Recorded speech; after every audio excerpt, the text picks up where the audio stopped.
UFC 266. Ha llegado el momento de hablar del evento que vamos a tener este fin de semana.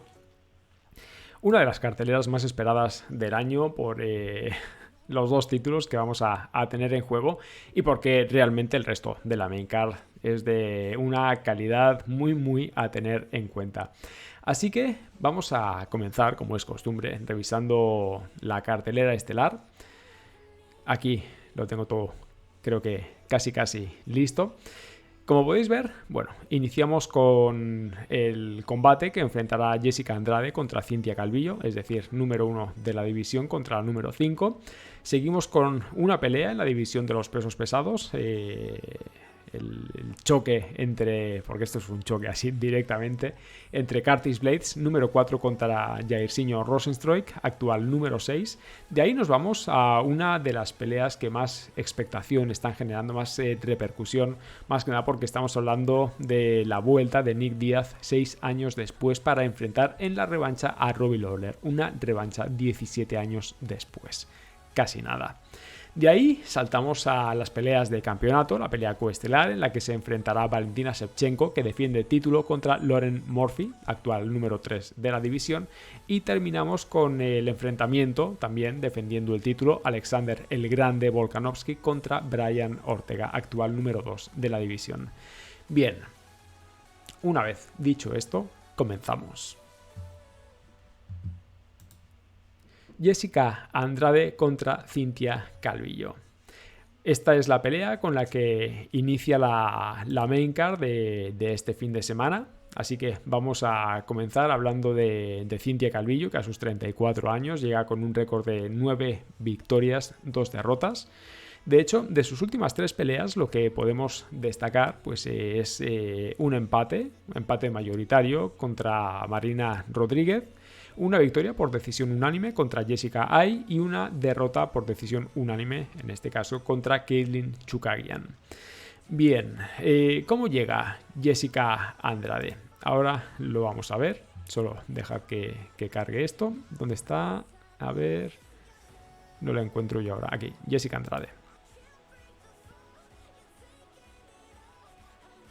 Bien, a sus 29 años, fijaos, la brasileña Batistaca llega con más experiencia, con 21 victorias, 9 derrotas, pero si tomamos en cuenta sus últimas 4 peleas, pues tal vez vamos a ver que no ha tenido pues, buenos resultados.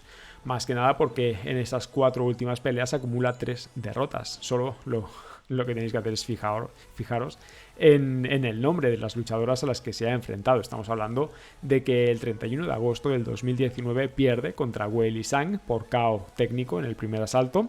Acto seguido, en julio del del 2020, se enfrenta a Rose Namajunas, pierde por decisión dividida. Cambia de división para enfrentarse a la Gatekeeper, a Katlyn Chookagian. La destruye totalmente, KO en el primer asalto. Y esa pelea, esa victoria es la que le da acceso a su oportunidad de campeonato contra Valentina Shevchenko. Lo que pasa es que, Valentina es un extraterrestre y la destroza en 2 asaltos, ¿no? KO técnico en el segundo asalto. Ahora, lo que vemos aquí estadísticamente son 3 derrotas en 4 combates, pero estamos hablando de 3 luchadoras que han sido campeonas, ¿vale? Que han sido, me refiero porque en este caso Weili Zhang perdió el título recientemente contra Rose Namajunas. Aquí vamos a tener una revancha próximamente, así que estad atentos. Por lo demás, yo creo que la calidad, ¿no? El estatus de estas 3 luchadoras, Weili Zhang, Rose Namajunas, Valentina Shevchenko, pues está fuera de toda duda. Por lo tanto, podemos concluir que perder contra cualquiera de ellas 3 pues es prácticamente normal, ¿no? ¿Qué le podíamos haber pedido a Jessica Andrade? Que fuera competitiva. Lo fue contra Rose Namajunas. De hecho, a Rose Namajunas la gana. La pelea esta que pierde por decisión dividida es una revancha. Contra Weili Zhang, aquí lo cierto es que Weili Zhang llegó, dio un golpe sobre la mesa y se convirtió en campeona. Yo pensaba que iba a ser la campeona dominante, ¿no? de la división. Lo que pasa es que llegó Rose Namajunas y demostró que bueno, o sea, que ella está hecha para este tipo de combates. Ganó de una manera rotunda y la verdad es que no sé si lo recordaréis, pero tal vez coincidamos muchos en que nos quedamos con ganas de ver un poco más entre estas dos guerreras, porque la verdad es que son dos guerreras impresionantes. Contra Valentina Shevchenko yo creo que, bueno, o sea, poco más se puede decir porque Valentina es una luchadora total, es una luchadora completa y que prácticamente no tiene, pues, no tiene debilidades. Esto es así. Así que, sí, son 3 derrotas, pero cuidado contra quienes han sido. El caso es que lo que saco en claro para este fin de semana es que contra Cynthia Calvillo pues Andrade debería tener una pelea relativamente fácil. De hecho, aquí tenéis la comparación entre ambas luchadoras. ¿Qué es lo que podemos ver aquí en cuanto a golpes significativos? Bueno, pues que Batestaca conecta 6.15 por minuto, permite 5.2. Cynthia Calvillo conecta 4.18, permite 3.52. ¿Qué nos deja esto en claro? Pues que la brasileña tiene un mayor volumen de golpes, tiene mayor precisión también, tiene un 50% de precisión frente al 41% de su rival. Y en cuanto al grappling, pues vemos que también tiene un mayor porcentaje de derribos cada 15 minutos. De hecho, pues son prácticamente 3 porque son 2.97 cada 15 minutos frente al 1.85, muy cerca de los 2 derribos cada 15 minutos para Cynthia Calvillo. De hecho, esta es una de las fortalezas de esta luchadora. El problema aquí es que a quien se va a enfrentar este fin de semana, pues en este sentido también es superior.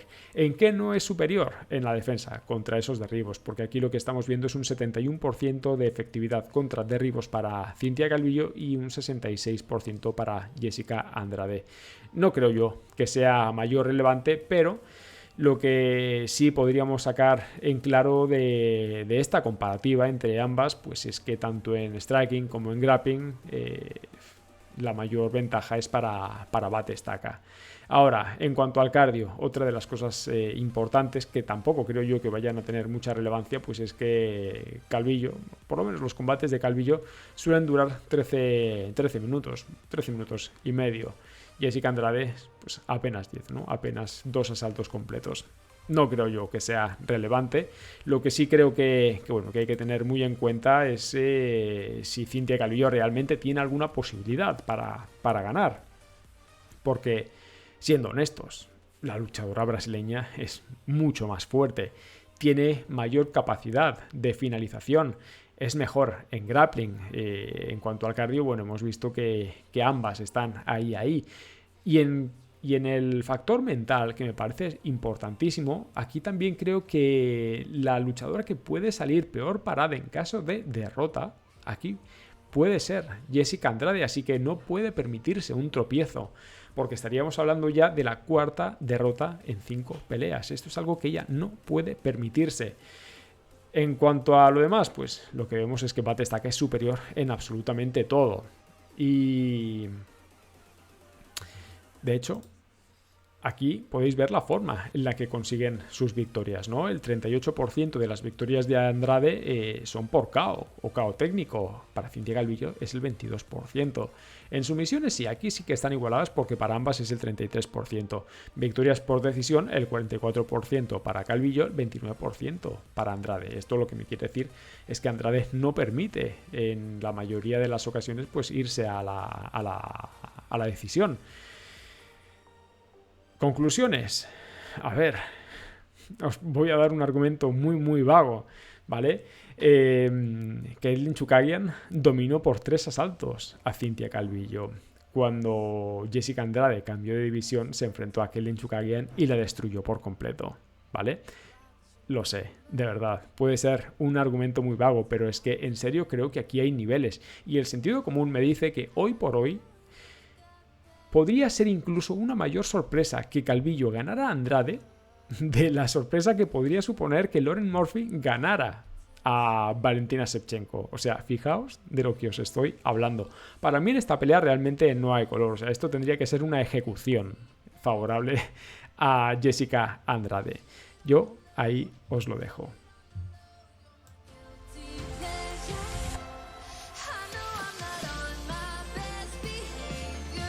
Continuamos con la pelea en la división de los pesos pesados, la pelea que va a enfrentar a Razor contra Biggie Boy, ¿no? Es decir, Curtis Blades contra Jairzinho Rozenstruik.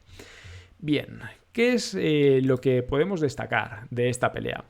Pues a mí lo primero que se me viene a la cabeza es que Razor Blades tiene que llegar, de verdad, tiene que llegar con ánimo de reivindicarse. Básicamente porque después de su derrota contra Derrick Lewis, donde se vio tan mal, no le debería quedar más remedio que ganar y convencer. Y esto sí que me parece un tanto más delicado porque estoy seguro de que no va a convencer a todo el mundo. En el caso de que gane, evidentemente, ¿no? Y es justo ahí donde tengo la duda, porque ¿qué clase de Curtis Blades vamos a ver? ¿Será capaz de hacer un combate realmente inteligente? ¿Será capaz de ajustar? ¿Y por qué me pregunto esto? Porque después de su última pelea contra Derrick Lewis, una pelea que no sé si lo recordaréis, no sé si habréis escuchado el podcast, la previa aquella que hice en su momento, se trataba de un enfrentamiento en el que Curtis Blades tal vez llegaba un poco picado, ¿no? ¿A qué me refiero con esto? Pues ya sabéis, aquellas declaraciones que solía hacer Dana White, ¿no? Quitándole peso a su estatus, a su condición como tal vez aspirante al título. Y esto más que nada por la forma en la que conseguía sus victorias, ¿no? Como restándole mérito por no ser un luchador espectacular, ¿no? Un luchador que generara highlights. En este caso, yo recuerdo que aquella previa que hice la enfoqué mucho desde el lado de Curtis Blades, ¿no? Cómo pensaba él que lo que tenía que hacer pues era imponerse con su mayor fortaleza, es decir, con la lucha, ¿no? Porque es lo que a él lo ha caracterizado como luchador durante su carrera. Y claro, cuando llegó el momento del combate, lo que sí recuerdo es que el planteamiento que hizo no fue tal vez el esperado, ¿no? Porque tal vez trató de usar mucho más de lo que debería el striking. Eso lo dejó expuesto ante un Derrick Lewis que la verdad no necesita más que un golpe para pues decantar la balanza a su favor. Y en este sentido, no es por nada, pero Derrick Lewis y Jairzinho Rozenstruik son dos luchadores que dependen mucho de su pegada. En este sentido, son dos luchadores muy similares. Así que en este caso podríamos decir que Curtis Blades, el grappler, ¿no? Que cuando ha tenido que tratar, ha tratado de tirar del striking, pues lo ha acabado pagando. Y en este caso, tal vez habría que considerar también un poquito más la figura de Jairzinho, ¿no? Porque de la misma forma, ¿a cuántos luchadores, a cuántos grapplers se ha enfrentado Biggie Boy? Grapplers que emplearan la lucha en el momento en el que se enfrentaron a él. Esa es la duda que yo tengo. Porque siendo honestos, Jairzinho tiene un nivel de lucha totalmente nulo. Y como os digo, ¿vale? Y me voy a reiterar, pero Blades cuando quiso usar el striking contra Derrick Lewis lo acabó pagando. ¿Qué puede significar esto? Que pues para esta pelea Curtis Blades salga decidido a emplear su mayor fortaleza, que no es ni más ni menos que la lucha. Otra cosa, hay que ver también cómo llega, porque si algo ha quedado claro es que después de cada derrota ha sabido reponerse, y esto lo vamos a ver ya mismo, porque de hecho, a ver, si nos venimos aquí, vamos a revisar cómo llegan ambos luchadores. Aquí tenemos a Curtis Blades,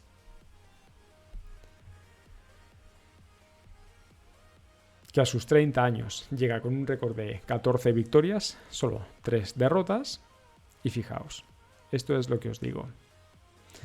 En 2016 conoce por primera vez la derrota. De hecho, la conoce en su debut en la UFC contra Francis Ngannou. Derrota por KO técnico en el segundo asalto. Después de esto, fijaos bien, encadena una. Bueno, aquí tenemos un no contest, 2, 3, 4, 5 victorias consecutivas. Fijaos, ¿veis? Después obtiene su revancha contra Francis Ngannou después de estas 5 victorias consecutivas y vuelve a perder. En este caso, pierde, no por parada del doctor, como sucedió la primera ocasión, sino que pierde por KO técnico en el primer asalto. Bien, aquí acumula su segunda derrota. Después de ella, fijaos, 4 victorias consecutivas. Contra Justin Willis, contra Shamil Abdurakhimov, contra Junior Dos Santos y contra Alexander Volkov. ¿Qué puede significar esto? Que cada vez que ha sido derrotado, pues ha encadenado una gran racha de victorias consecutivas. ¿Significa esto que Jairzinho Rozenstruik está condenado a perder este fin de semana? La verdad es que no lo sabemos.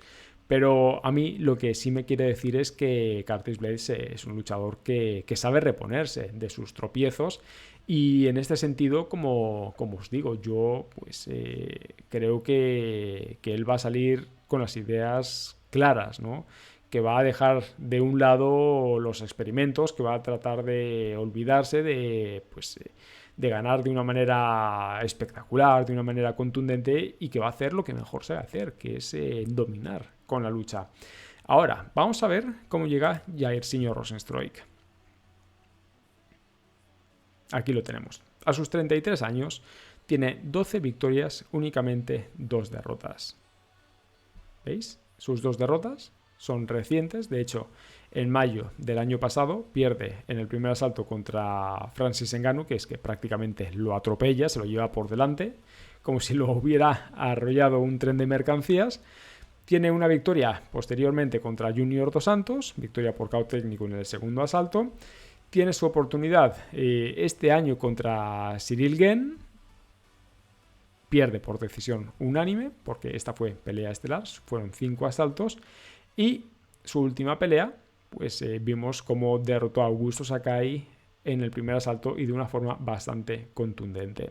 Es un luchador que hasta su derrota contra Francis Ngannou pues había sido bastante regular. Si os fijáis, no tenía ninguna derrota. Esto a mí lo que me indica pues es que estamos ante un luchador bastante sólido, bastante consistente, más allá de las debilidades que pueda tener en sus habilidades, ¿no? Porque al fin y al cabo eso es. Aquí sí que tenemos un choque de estilos. Porque si os fijáis, aquí no lo vais a ver, yo creo que se va a ver mejor aquí. Curtis Blaydes es el grappler, ¿vale? Es el luchador. Y Jairzinho es el striker. Y aún así, Curtis Blaydes tiene un mayor volumen de golpes significativos por minuto. De hecho, son 3.59 por minuto y permite 1.7. Esto indica que en teoría debería tener una mejor defensa. En el caso de Jairzinho, pues es al contrario. Él conecta 3.15 golpes significativos por minuto, permite 3.27. Ahí, ¿vale? Pero claro, la contundencia, sin ninguna duda, está del lado de Biggie Boy. Ahora, aquí es donde puede estar la clave de esta pelea. Porque, si os fijáis bien, en el grappling son 6 derribos, de hecho son más de 6 y medio, ¿no? Son 6.64 derribos cada 15 minutos, es una burrada. Este combate es de 3 asaltos. ¿Significa esto que vamos a ver 6 derribos, un poco más de 6 derribos, si es que la pelea llega al límite? Yo lo veo poco probable, de verdad. Dudo mucho que esta pelea vaya a llegar al final del tercer asalto. Ahora, lo que sí hay que tener en cuenta es que si Curtis Blaydes consigue 6 derribos cada 15 minutos, Jairzinho Rozenstruik tiene una defensa contra derribos del 80%. Por lo tanto, cuidado a este dato, porque yo creo que aquí puede estar la clave de la pelea. Jairzinho, como os digo, no derriba, pero sabe defenderse bastante bien. En cuanto a la manera de conseguir sus victorias, vemos que el 92% de las victorias de Biggie Boy es el 92%, es decir, este es un luchador que tiene cloroformo en los puños, el 71% por KO técnico para Curtis Blaydes, el 29% por decisión para Curtis Blaydes, únicamente el 8% para Jairzinho Rozenstruik. En este caso, ni uno ni otro han sometido. Ahora, el promedio de duración de sus combates son 10 minutos para Curtis Blades, 8.49 para Jairzinho. Este dato, pues la verdad es que simplemente es por dejarlo ahí, porque dudo mucho que vayan a llegar al final. Así que, como conclusión, pues yo creo que estamos, como os decía, ante un choque de estilos. Estoy totalmente seguro que Curtis Blades se va a olvidar de proponer una pelea de striking, una pelea de pie. Él debería salir a hacer lo que mejor sabe hacer, que es la lucha. Y Jairzinho Rozenstruik lo que tiene que hacer es tratar de evitar los derribos, poner un poco de distancia de por medio y conectarlo para terminar con él, ¿no? Porque también es lo mejor que sabe hacer. Yo creo que aquí tenemos una de esas peleas de pronóstico reservado, porque realmente no sé de qué lado pueda caer la moneda, porque estamos ante dos luchadores con unas armas muy muy bien diferenciadas. Y creo que tanto Curtis Blades como Jairzinho tienen recursos suficientes en sus fortalezas, evidentemente, como para llevarse esta pelea. Así que aquí os hago la pregunta a vosotros. ¿Quién creéis que se lleve este combate? Dejádmelo en los comentarios.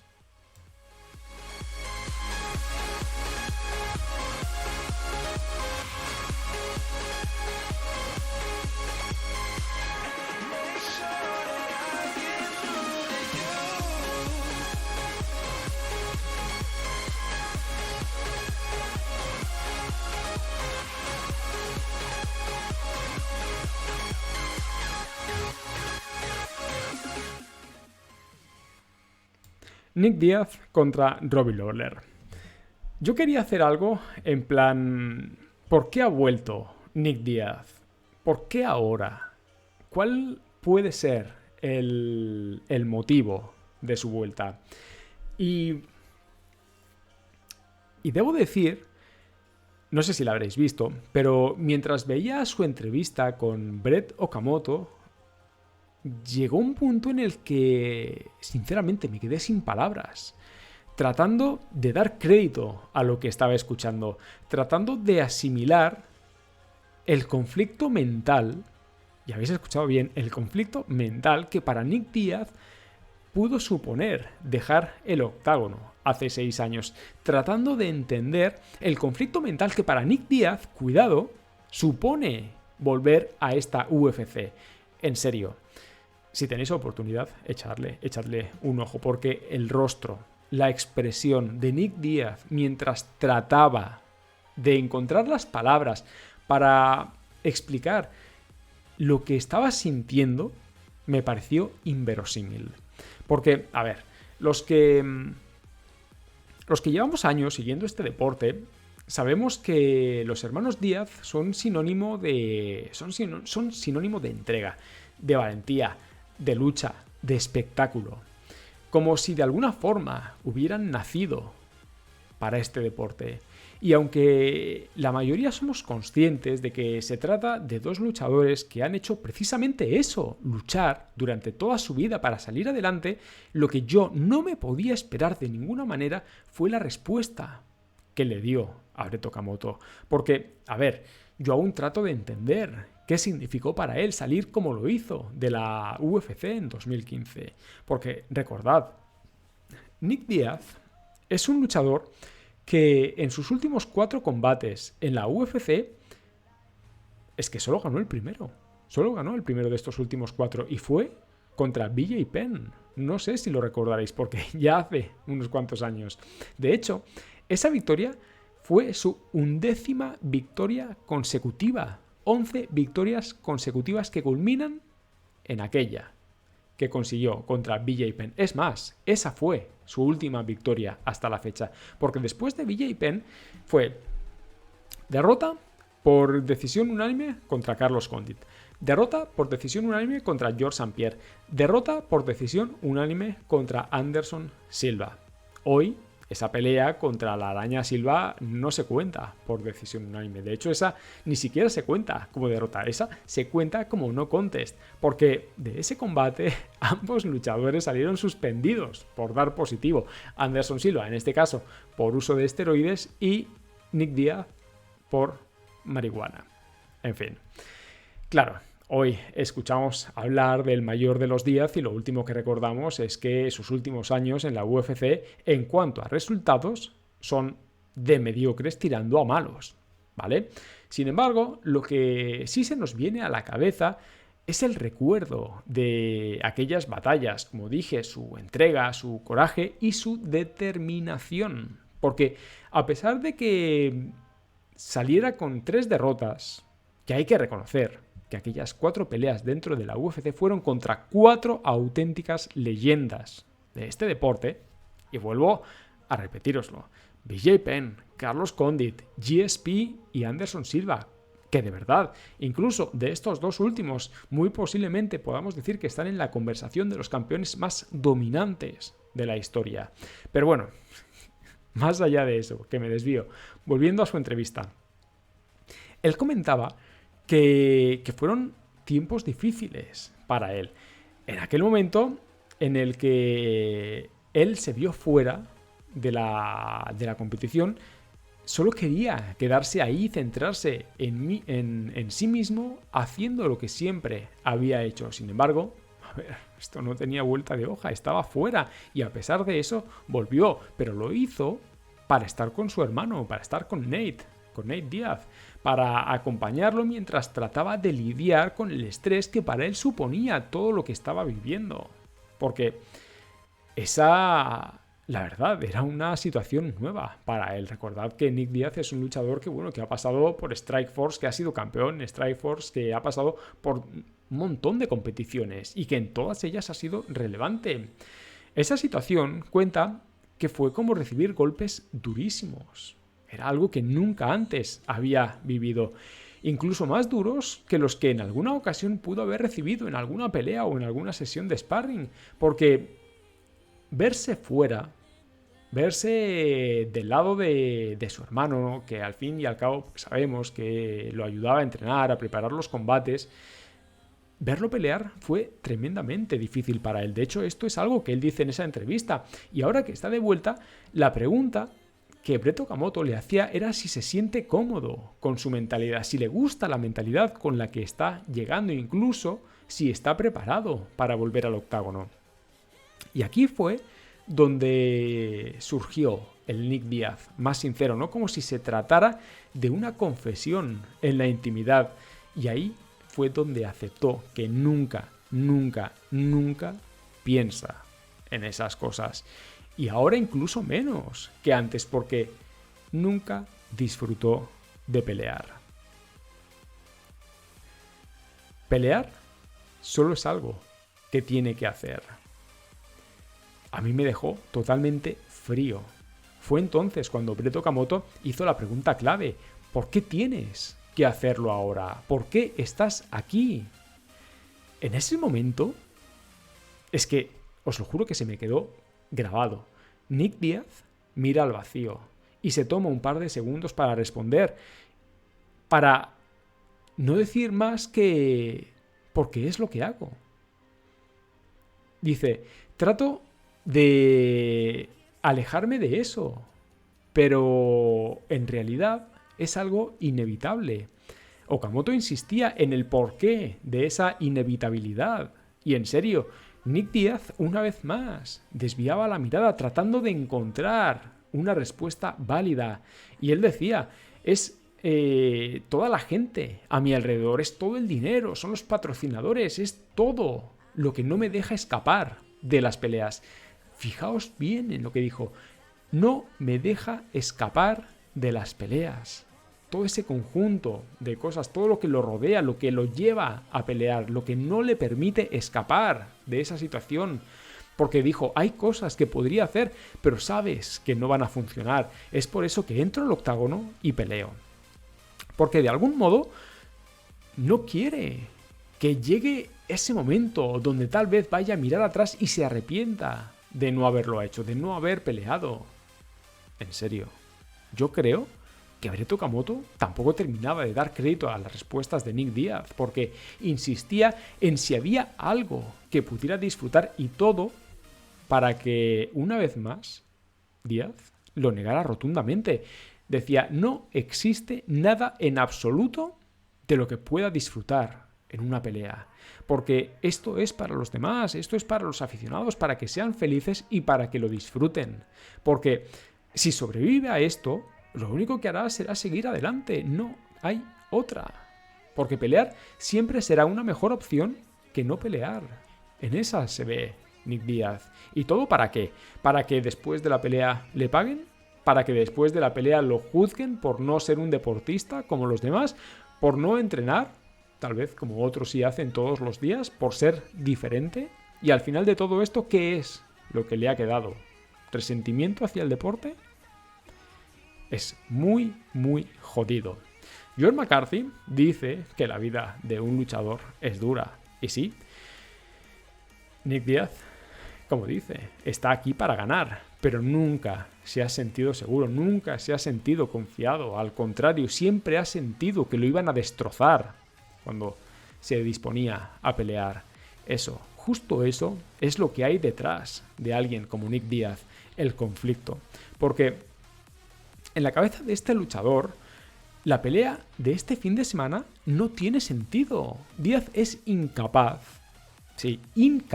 de entender por qué debe pelear nuevamente contra alguien a quien ya venció hace 17 años. Y a Okamoto le insistió varias veces diciéndole que no entiende por qué está haciendo esto. Que esta pelea no debería suceder y que quien la haya hecho posible es idiota. Esas fueron sus palabras, literalmente.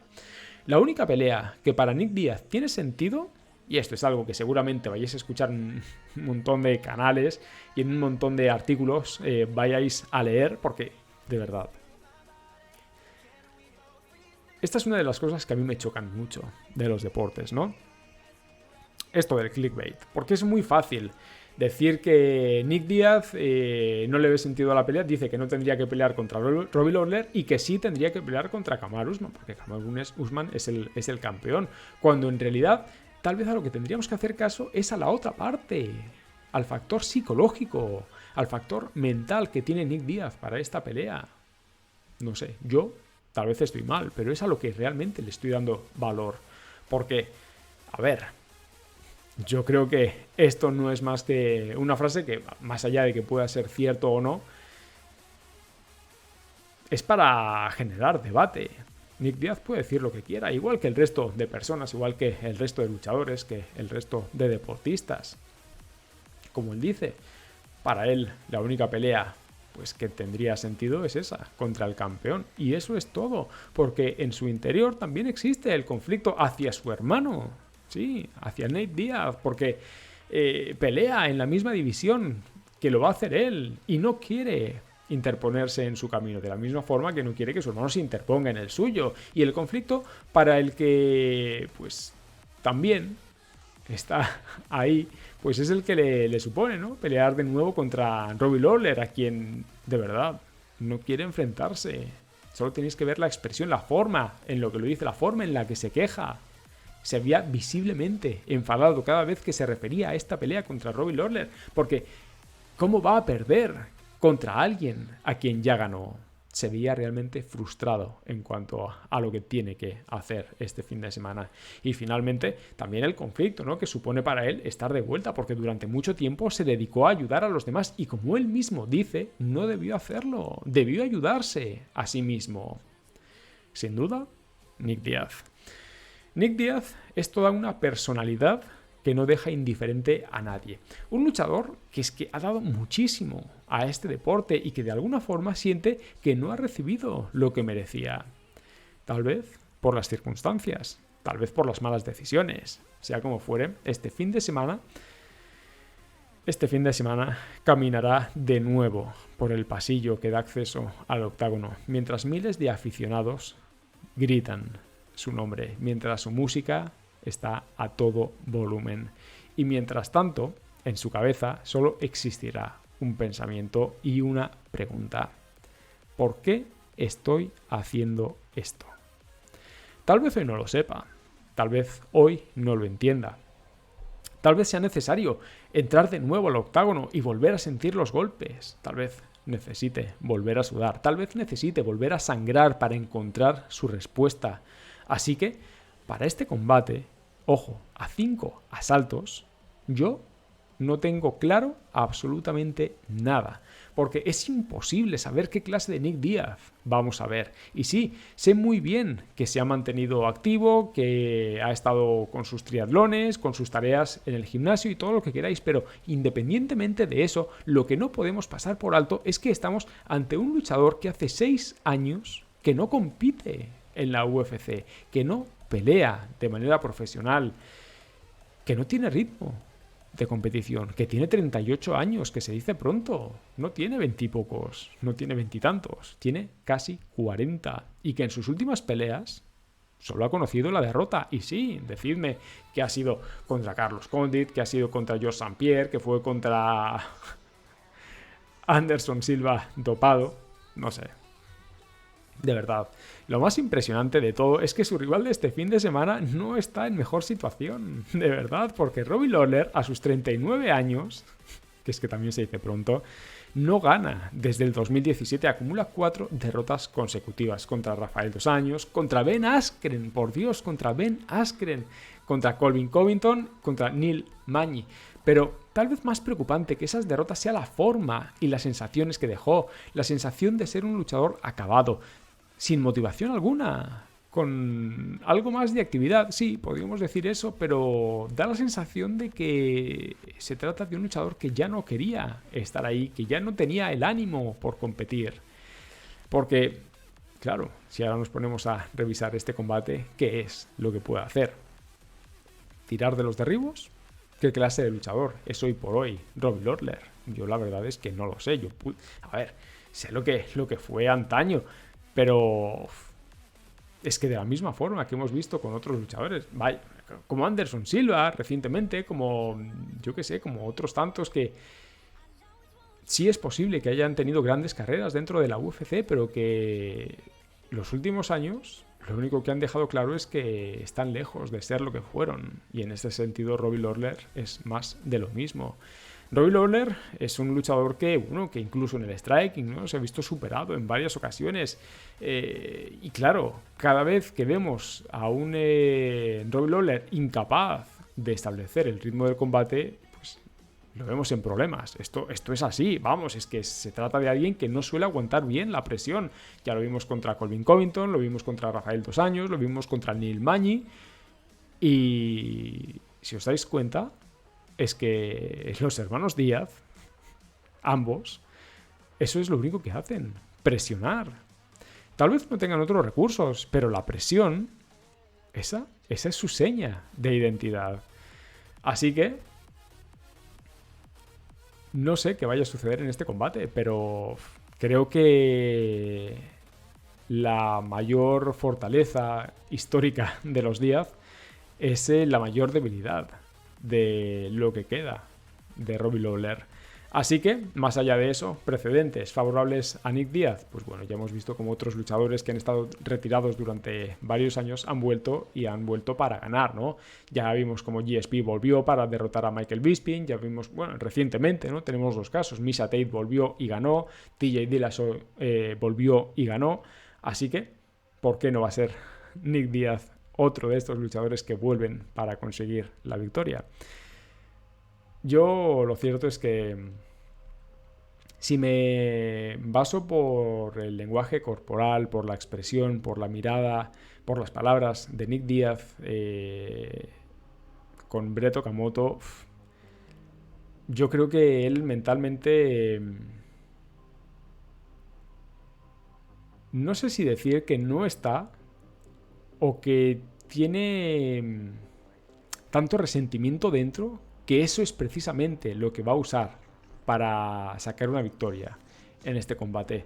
En cuanto a Robbie Lawler, bueno, yo creo que los mejores años de Robbie Lawler ya quedaron atrás y hoy por hoy, bueno, está lejos de poder ser competitivo, que quién sabe, luego tal vez me equivoque, pero por lo pronto pues esa es la sensación que me da. En fin, gente, yo si tengo que apostar por alguien, pues me voy a quedar con el mayor de los Díaz. ¿Y vosotros? Dejádmelo por ahí abajo.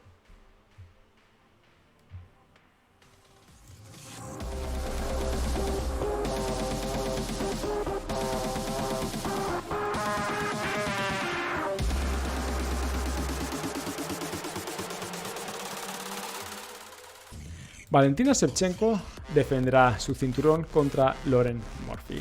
Y sí, hemos llegado al momento de los combates de campeonato.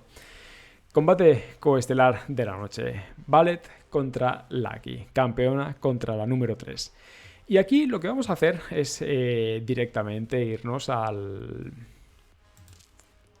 A ver cómo llegan ambas luchadoras, porque creo que sí, que es algo que nos puede dejar una idea bastante clara de a quién se va a enfrentar Valentina Shevchenko, que no al revés, porque a Valentina la conocemos muy muy bien. Bien, aquí lo tenéis, Lauren Murphy, 38 años, ¿vale? Llega con 15 victorias, 4 derrotas. Y si os fijáis, son 5 victorias consecutivas las que le están dando acceso a su oportunidad de campeonato. Vemos una victoria por KO técnico en el tercer asalto contra Mara Romero Borella, victoria por decisión dividida contra Andrea Lee, victoria por decisión unánime contra Roxanne Modafferi, victoria por sumisión contra Lilia Shakirova y victoria por decisión dividida contra Joan Calderwood. Bien. A ver, me he dejado por aquí la clasificación para ver exactamente dónde se encuentra Lauren Murphy, que aquí la tenéis, en el número 3, y dónde están las luchadoras a las que ha ganado. Aquí vemos a Andrea Lee en el número 11, vemos a ver, que no quiero equivocarme, Andrea Lee, Roxanne Modafferi, Lilia Shakirova no está arrancada ahí, Mara Romero Borella creo que tampoco. No. Aquí lo tenéis. Es que únicamente Joan Calderwood, que bueno, que fue a la última luchadora a la que derrotó, que actualmente está en el número 6, pero lo que quiero que quede aquí claro es el estado de esta división, porque hasta cierto punto entiendo la legitimidad, ¿no?, que tiene Lauren Murphy para acceder a esta pelea, porque conseguir 5 victorias de manera consecutiva en la UFC, pues a ver, yo creo que difícil es un rato, ¿no? Aquí hay un nivel competitivo realmente alto. Pero claro, de ahí a decir has ganado a las mejores, pues puntos suspensivos, ¿no? Porque incluso aquí estamos viendo una derrota por decisión unánime contra Kailin Chookagian. Estamos viendo una derrota por decisión unánime contra Ciara Eubanks. Perdió también contra Liz Carmouche, contra Sarah McMahon. A ver, yo no dudo que Lauren Murphy sea una buena luchadora, pero se queda en eso, simplemente una buena luchadora, nada más, en ninguno de los aspectos es alguien capaz de rivalizar, por habilidades me refiero, con Valentina Shevchenko. A Valentina pues únicamente aquí hay que verla, y de verdad que usemos el argumento que usemos, en ninguno de ellos Lauren Murphy puede sacar algo positivo, porque fijaos, a sus 33 años tiene 21 victorias, únicamente 3 derrotas, y las 3 derrotas que tiene, fijaos bien, porque son las 2 contra la Leona, contra Amanda Nunes, y una derrota hace más de 10 años contra Liz Carmouche. Sí, de hecho fue el 30 de septiembre del 2010, ni siquiera fue en la UFC, ¿vale? Después de esto, ¿qué es lo que tiene? Pues aquella derrota en 2016 contra Amanda Nunes y su revancha un año después en la que pierde por decisión dividida. Incluso, a ver, aquí también hay algo que tendríamos que destacar, ¿vale? Y que seguramente ahora vamos a ver. Pero antes de llegar hasta ese punto, hay que destacar las últimas victorias de la campeona, las últimas victorias de Bullet Shevchenko. Una victoria por KO técnico en el segundo asalto contra Jessica Andrade. que era la gran amenaza, ¿no? La única amenaza posible dentro de esa división. Victoria por decisión unánime contra Jennifer Maya. Victoria por KO técnico en el tercer asalto contra Katlyn Chookagian. Victoria por decisión contra Liz Carmouche. Victoria por KO contra Jessica Eye. Victoria por decisión contra Joanna. O sea, estamos hablando aquí de que Valentina Shevchenko es una luchadora total. Es total. O sea, es de las más completas, si no es que la más completa de la categoría. Más que evidente, ¿no? Pero yo creo que actualmente, a ver, o sea, está la Leona y está Bullet Shevchenko. Y después están las demás. Esto, vamos, creo que la mayoría estaréis de acuerdo conmigo. Pero una vez revisado esto, yo creo que, bueno, que queda clara, ¿no? Esta idea de que Lauren Murphy accede a esta oportunidad de título porque ha conseguido 5 victorias consecutivas y porque dentro de la división, a ver, ¿a quién más queréis que gane Valentina? Si es que las ha derrotado a prácticamente todas. ¿Quién puede salir? Veamos. Tendría que ser alguna de las luchadoras que están subiendo en el ranking.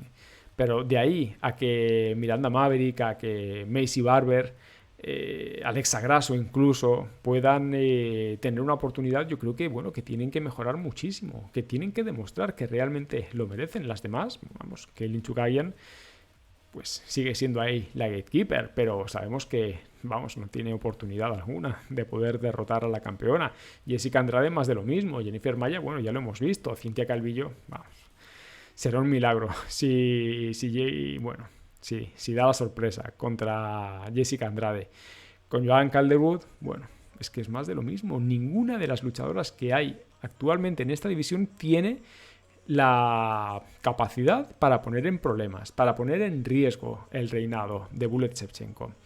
Así que, una vez dicho esto, ¿qué es lo que podemos sacar de esta pelea? Para empezar, que su reinado no parece estar en peligro. Por lo menos a priori, esto es algo en lo que todos tendríamos que estar de acuerdo. ¿Qué es lo que podemos decir? Pues que, yo qué sé, si juntamos todas, de verdad, todas las grandes sorpresas de la historia de la UFC, yo creo que ni juntándolas todas tendrían el impacto que tendría el hecho de que Lauren Murphy sorprendiera y consiguiera derrotar a Valentina. En serio os lo digo. Y como os digo, lo veáis por donde lo veáis, en todos los aspectos, la campeona es insultantemente superior. Por eso os digo, si nos ponemos a mirar los récords, es que yo creo que lo dicen prácticamente todo. 21 victorias, 3 derrotas para Valentina, 15 victorias, 4 derrotas para Lauren. Incluso la parte de la experiencia también es favorable a Valentina. Si vemos aquí la forma en la que consiguen sus victorias, bueno, así vamos a ver un 53% de victorias por KO o KO técnico para Lauren Murphy y un 36% para Valentina. Podemos decir, bueno, es que tiene mayor porcentaje Lauren Murphy, por lo tanto, tal vez es que tenga mayor capacidad de KO. No, es que tampoco, porque, a ver, Lauren Murphy es una luchadora fuerte, ¿vale? Pero no tiene contundencia como para conseguir un KO, salvo que la pille a lo mejor pues en una mala posición, que sea un golpe de estos que hacen clic en el momento y que desconectan al rival.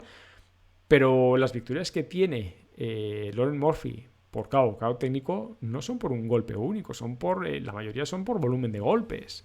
Esto hay que considerarlo también. En cuanto a las sumisiones, bueno, 32% para Valentina Shevchenko, únicamente 7% para Murphy. Solo tenéis que ver este gráfico. O sea, es que Valentina es el equilibrio. Te gana por KO o KO técnico, te gana por sumisión, te gana por decisión. En ambos aspectos está por encima del 30%. Lauren Murphy tiene este 53% en KOs o KOs técnicos, 40% en decisiones, 7% únicamente en sumisión. Sus combates en promedio duran 14 minutos, los de Valentina 16,34. Es decir, en cuanto al cardio, vale, sí, están ahí, pero la experiencia en este sentido también favorece a la campeona.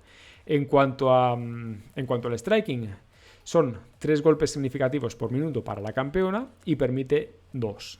¿Vale? Tenemos aquí una diferencia de un golpe, porque bueno, es 1.99 absorbido por minuto.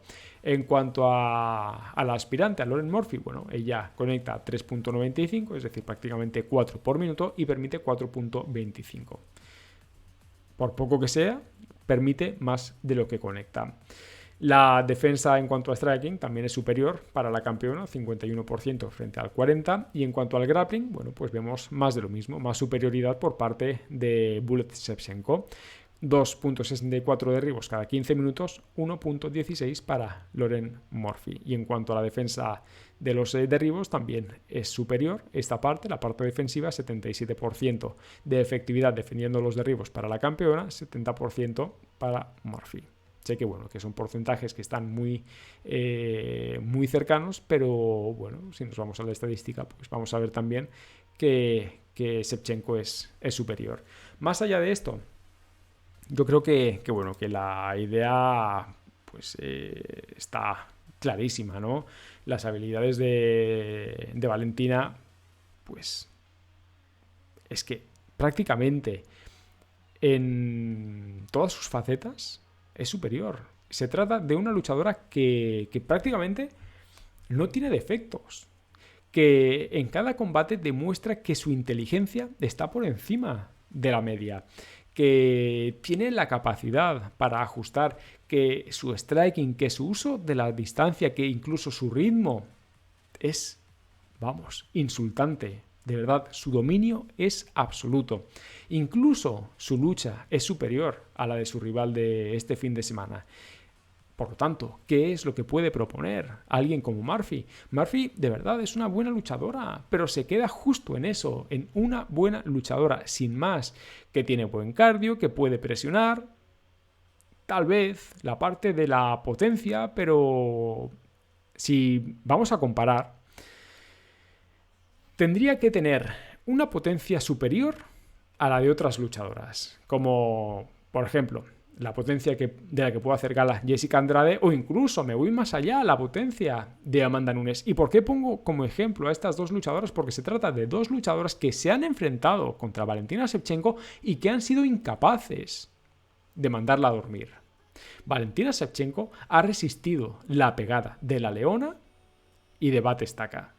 ¿Vosotros creéis que no va a subir? Vamos, es que me parece de chiste esta pregunta. ¿Vosotros de verdad creéis que Valentina Shevchenko no va a aguantar, no va a resistir la pegada de Lauren Murphy? Si no la resiste, esto es una de las mayores sorpresas de la historia de la UFC, si no es que la mayor. En serio. Lauren Murphy no tiene capacidad de KO, ya lo he dicho. Gana por volumen de golpes, pero no por contundencia. Así que esta pelea solo la puede ganar siendo más inteligente que Valentina. Y lo único que se me ocurre es que se las ingenie de alguna manera para ganar 3 de los 5 asaltos de este combate. Hasta la fecha, en esta división, ¿cuántos asaltos ha perdido Valentina? ¿2? ¿En serio? Es que no, de verdad. Lo vea por donde lo vea, no hay color. Y esto ya lo había dicho, pero esta división, al igual que la división de peso gallo femenino, tiene un problema muy serio. Hoy por hoy no existe una luchadora que pueda poner en problemas ni a Valentina ni a la Leona. Ese es el mayor problema. Y lo que se va a estar hablando es, bueno, ¿en qué momento Valentina va a subir de categoría o va a cambiar de categoría para enfrentarse a la Leona o al revés, ¿no? ¿Qué es lo que tiene que pasar para que estas dos luchadoras se vuelvan a enfrentar? Que al fin y al cabo parece ser que es lo que todos queremos ver. Porque está claro que con las luchadoras que hay en sus respectivas divisiones, ni una ni otra tienen para empezar. Así que, para terminar con esta pelea, os voy a dejar aquí con las apuestas. Menos 1.250 para Valentina, más 750 para Murphy. Creo que esto lo dice todo. Así que, gente, ¿qué opináis vosotros? Dejádmelo ahí abajo.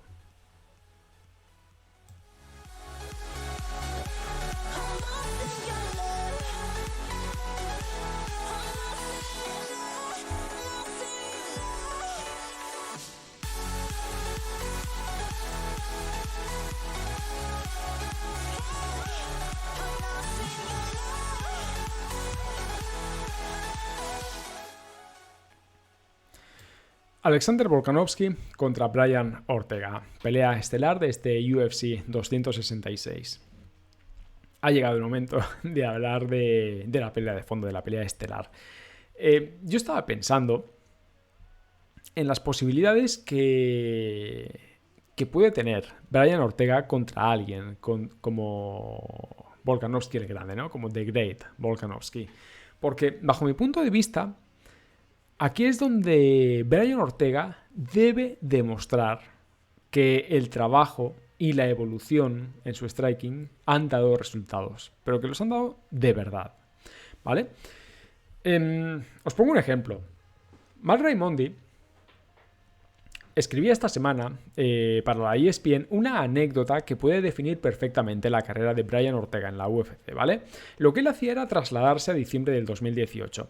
Si lo recordáis, concretamente fue el 8 de diciembre cuando cuando Brian Ortega perdió contra Max Holloway en el cuarto asalto.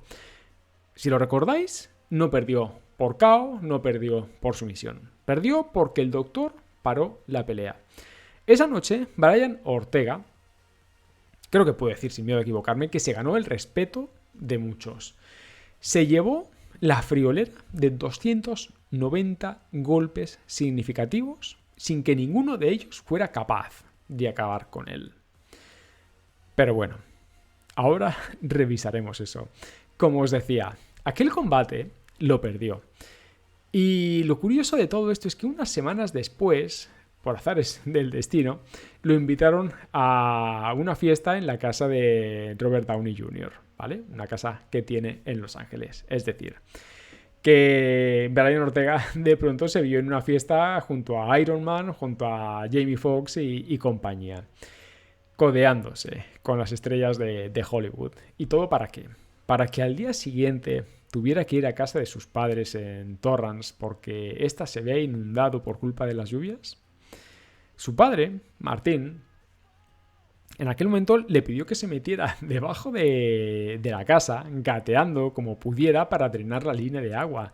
Y claro, Ortega, que posteriormente en una entrevista a la ESPN dijo que es que él de verdad que le tiene miedo a las arañas, que le tiene miedo a la oscuridad y que tiene un poco de claustrofobia. Imaginaos la situación, se tuvo que meter por debajo de la casa, con la casa inundada, tratando de respirar y con la madera toda llena de esas pequeñas arañas a las que prefieren no ver ni en pintura. Bien. El caso es que, bueno, cuando Brian Ortega llegó a la línea principal y la desenchufó, ¿sabéis qué fue lo que sucedió? Pues que, de alguna forma, el agua sucia del váter le cayó en la cara. A él. A Brian Ortega. Al Brian Ortega, que la noche anterior había estado en una fiesta en casa de Iron Man. Me parece impresionante, de verdad. Claro, cuando Brian Ortega contó esto a la ESPN, dijo que aquello, lo que había sido, pues fue un baño de humildad, ¿no? Y Mark Raimondi lo explica como la definición perfecta de su carrera en la UFC. Una carrera llena de altibajos, llena de éxitos y de fracasos. Así que lo que vamos a hacer es irnos a revisar, a ver, cómo llega Brian Ortega a esta pelea. Más que nada para que veáis de lo que estaba hablando Mark Raimondi.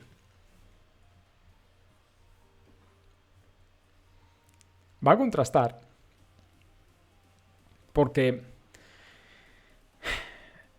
en su récord solo tiene una derrota. De hecho, a sus 30 años consigue. Tiene un récord de 15 victorias, una única derrota. ¿Vale? Y esa derrota, fijaos bien, es contra Max Holloway, que es la que os comentaba hace un momento. Mira, pues sí, el 8 de diciembre del 2018. Es una derrota por Dr. Stoppage en el cuarto asalto.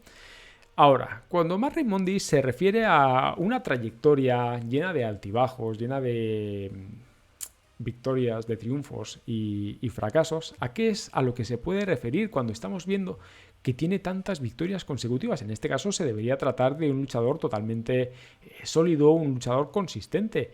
Pues ahora lo vais a ver porque es que también me lo he dejado preparado para que lo podáis ver. Brian Ortega es un luchador que hasta cierto punto dentro de su carrera en la UFC ha sido algo unidimensional, ¿vale?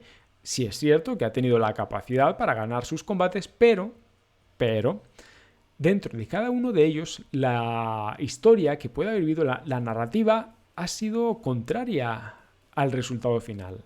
Es decir, si os vais a la página de UFC Stats y entráis en el perfil de Brian Ortega, lo que vais a ver aquí en su registro de peleas es que en la mayoría, nos vamos a ir aquí, esta columna que veis aquí, STR, Striking, es la cantidad de golpes que él conecta y la cantidad de golpes que evidentemente conecta su rival, ¿no? Vais a ver un dato súper curioso, pero lo voy a dejar hasta el final. Vamos a empezar, yo qué sé, por aquí mismo.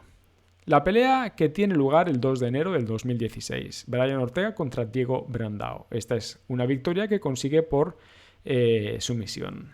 Bien. Esta victoria la consigue después de que Diego Brandao lo superara claramente en striking. Fijaos. Brandao conectó 56 golpes. Brian Ortega únicamente 29. Por lo tanto, esta sumisión es un recurso que tuvo Brian Ortega para acabar llevándose la pelea en el tercer asalto.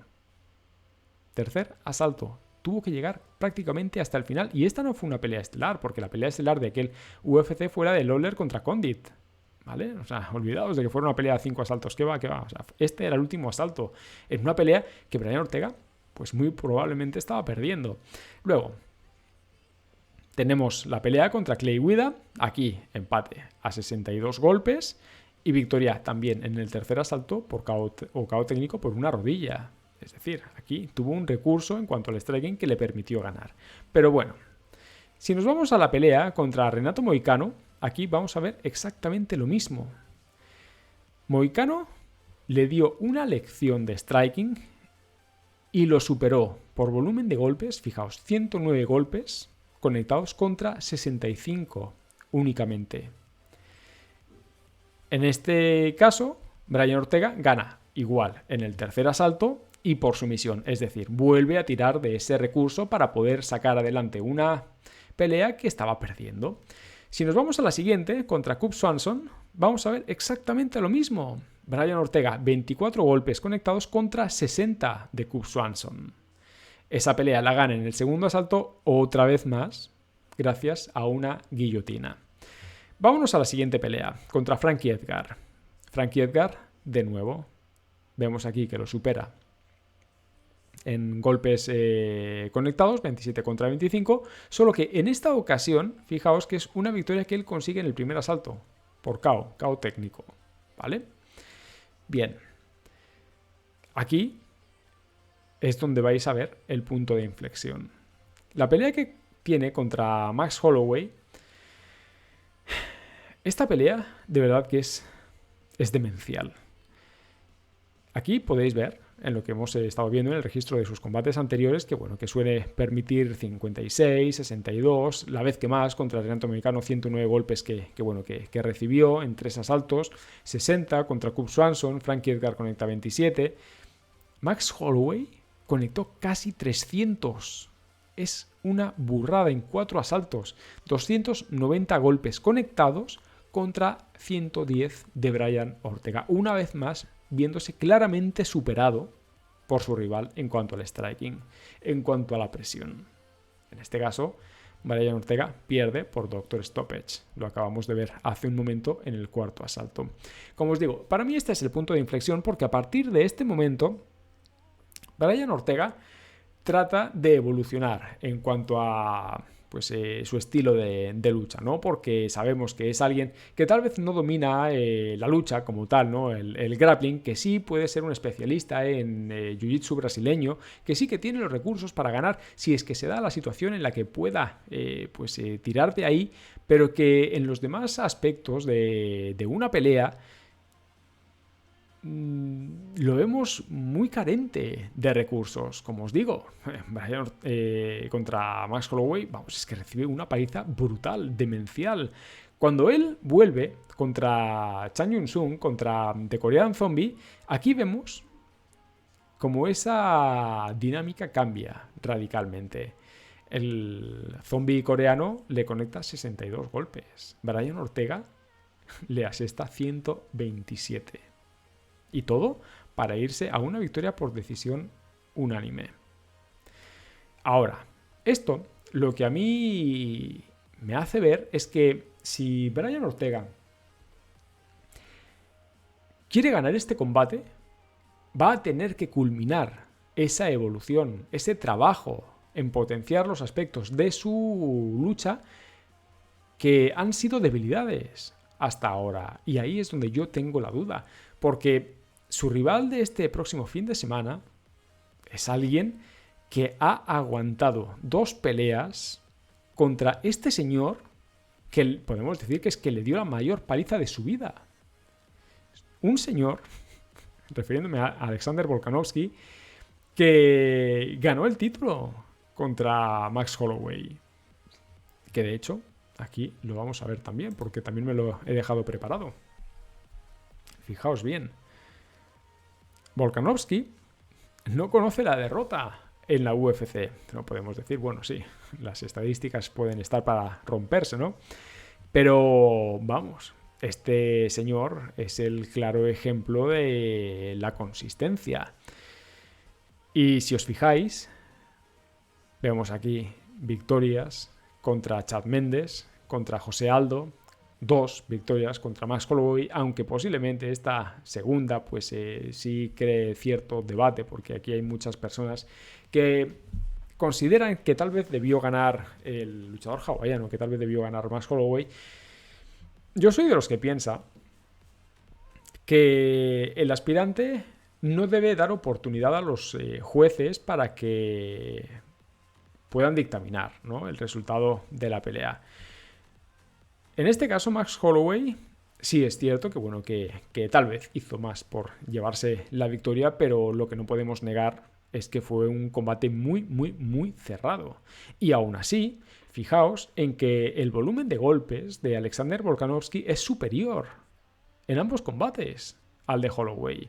En el primer combate, que es donde él gana, fueron, donde él gana, claramente los dos ganan, ¿no? Pero en el primero gana por decisión unánime, fueron 157 golpes conectados de Volkanovski contra 134 de Holloway. En este sentido, se lo llevó por delante. En el segundo combate, también Volkanovski consigue 137 golpes contra apenas 102. Y de hecho, si nos venimos a esta segunda pelea, que es la que crea debate, lo que vamos a ver es que Max Holloway, que se trata de un luchador que tiene buena defensa contra los derribos, fue llevado a la lona por Volkanovski. Fijaos, tiene 3 derribos en el combate. Tiene un mayor porcentaje de efectividad, de precisión en cuanto a los golpes significativos conectados. Yo creo que tal vez la sensación de que esa pelea la pudiera haber ganado Holloway puede estar ahí, pero estadísticamente lo que es innegable es que Volkanovski, el grande, conectó más, derribó más. Así que yo ahí os lo dejo. A este campeón es al que se va a enfrentar Brian Ortega. Hace un rato ponía la comparación, ¿no?, de Cynthia Calvillo, por ejemplo, cuando se enfrentó a Katlyn Chookagian. Katlyn Chookagian la dominó, luego Jessica Andrade llegó y destrozó a Katlyn Chookagian. En este caso, Max Holloway le dio la paliza de su vida a Brian Ortega. Y ahora Brian Ortega se va a enfrentar a alguien que ha derrotado 2 veces a Max Holloway. Mucho tiene que haber evolucionado las habilidades de T-City para poder sorprender a este campeón. Y a ver, yo con esto no quiero decir que no haya posibilidad de sorpresa, porque en la UFC siempre la hay, siempre tenemos esta incógnita, ¿no? La capacidad que tiene de sorprendernos, de ver cosas que tal vez no esperamos. Esto, vamos, es algo que la propia competición lleva de manera intrínseca. Por eso nos gusta tanto también, ¿no? O sea, esto hay que decirlo. Pero lo cierto es que el campeón actual, Alexander Volkanovski, es un luchador que es que vamos a verlo aquí, que ahora mismo no estoy dejado, aquí lo tenemos, que llega con un récord de 22 victorias y una sola derrota. Esta derrota la tiene antes de llegar a la UFC. En este caso, a ver, lo acabamos de ver, Brian Ortega, sí es cierto, solo tiene una derrota, bueno, y un no contest, esa derrota contra Max Holloway. Aquí, en cuanto a golpes significativos, fijaos, porque esto es importante. Son 6 golpes significativos conectados por minuto para Volkanovski y permite 3.31, es decir, tiene muy buen volumen de golpes y tiene una defensa más que correcta. No podemos decir lo mismo históricamente, cuidado, porque también hay que considerar esta evolución que os comento de Brian Ortega. Ortega conecta 4.29 por minuto, permite 6.28. Insisto, cogedlo con pinzas porque es posible que esta parte haya mejorado, que la haya trabajado, ¿no? Su precisión hasta la fecha también dejaba bastante que desear porque únicamente conectaba el 38% de los golpes significativos. Es el 55% para Holloway. Estadísticamente el campeón es superior. En cuanto al grappling, más de lo mismo. Brian Ortega apenas 0.8 derribos cada 15 minutos. Volkanovski 2.9 durante el mismo tiempo. Es decir, si este combate es a 5 asaltos, preparaos para ver mínimo 3 derribos de Volkanovski, porque incluso la defensa de derribos de Ortega pues es bastante flojita, ¿no? Es un 56% de efectividad. La de Volkanovski es del 72%. ¿Qué os quiero decir con esto? Que sí, que es muy probable que si la pelea se va a la lona, Brian Ortega tenga la oportunidad de someter, porque para eso tiene aquí esta estadística, ¿no? Este 1.06 de sumisiones cada 15 minutos. Porque está ahí, porque ya hemos visto que cuando los combates se le complican, al final se trata de alguien que tiende a encontrar la manera de conseguir la victoria, ¿no? Si tiene que echar mano de su jiu-jitsu brasileño, oye, pues lo va a hacer. Pero eso es una cosa y tener el control de una pelea a ras de lona es otra totalmente diferente. Y en este sentido, lo que no podemos negar es que esa ventaja es indudablemente para Alexander Volkanovski. ¿Sí? Salvo que ahora vayamos a encontrarnos con un Brian Ortega que haya trabajado muchísimo en esto y que realmente nos sorprenda, esto no debería ser así. Esa ventaja, como os digo, también es para el campeón. Por lo tanto, ¿qué es lo que podemos sacar en claro de estas estadísticas que estamos viendo? Pues que estamos ante una pelea... no sé yo hasta qué punto podríamos catalogarla como de una pelea igualada, porque yo creo que depende mucho de la capacidad para evolucionar de Brian Ortega. Si es el Brian Ortega de la pelea contra Holloway, yo realmente le doy muy pocas posibilidades. Si ha seguido evolucionando, si ha seguido trabajando después de la pelea que ofreció contra The Korean Zombie, creo que ese Brian Ortega sí es mucho más peligroso.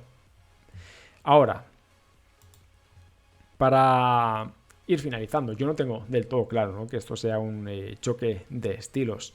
¿Dónde pueden estar las claves? Pues para Brian Ortega en su capacidad, ¿no? Como digo, para evolucionar en su striking, esa es una, en su lucha, esa es otra, en su capacidad para tolerar la presión, también es importante, sobre todo, cuidado, no depender exclusivamente de su jiu-jitsu brasileño, que sí sabemos que es una de sus fortalezas, que es un arma importantísima que tiene a su alcance, pero creo que no debería depender única y exclusivamente de ella. Como os digo, hay que considerar esa evolución que pueda haber tenido, ¿no?, que haya seguido creciendo después de su pelea contra The Korean Zombie. Mantener la distancia, no sé, creo que ya lo he dicho, ¿no?, la importancia que puede tener el hecho de mantener la distancia correctamente contra un luchador que genera tanta presión como Volkanovski y su arsenal de golpes, que sea capaz de lanzar buenas combinaciones, entrar, conectar, salir, las patadas, la capacidad de movimiento también que pueda tener, y sobre todo la pregunta final es si esto va a ser suficiente como para poder poner en problemas a este campeón. Por lo tanto, si Ortega quiere ganar, tiene que hacer el mejor combate de su vida y ejercer una presión descomunal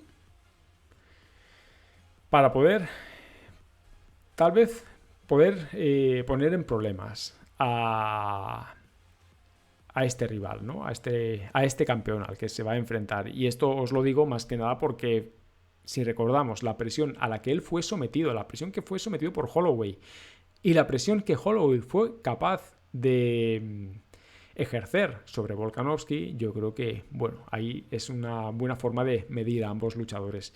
Ahora, en cuanto al campeón, ¿qué podemos decir? O sea, su capacidad estratégica, su inteligencia dentro del octágono, su capacidad para finalizar, lo de su resistencia es algo inaudito. Ahí podríamos incluir incluso su mentón, ¿no? Que de verdad que se trata de un luchador al que no le importa cuánto le puedas conectar porque él va a seguir tirando hacia adelante. Su capacidad también para conectar con las contras, sus patadas durísimas e infravaloradas que también están, su capacidad para derribar, que también es algo que vimos contra alguien como Holloway, que suele defender bastante bien los derribos, pero sobre todo, como digo, su capacidad para presionar. Esto es algo que puede ser vital para conseguir la victoria este fin de semana.